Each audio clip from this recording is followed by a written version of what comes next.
Thank you for watching our solutions tutorial on how to change a parcel number. If you're an assessor's office, you'll click on Transfer Split Consolidation Maintenance. If you're in the auditor's office, you're going to click on Real Estate Transfer Split Consolidation Maintenance. You want to make sure that you're either in standalone or combined mode, and you want to make sure you're in transfer split. You'll enter the existing parcel number or the old parcel number, then move to the bottom half of the screen and enter the new parcel number.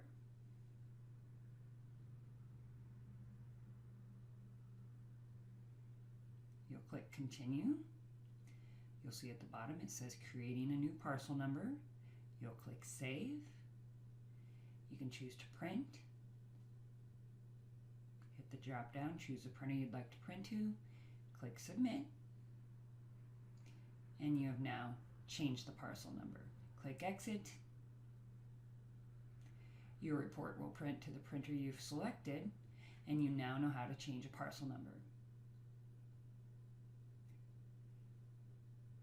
Thank you for watching our solutions tutorial.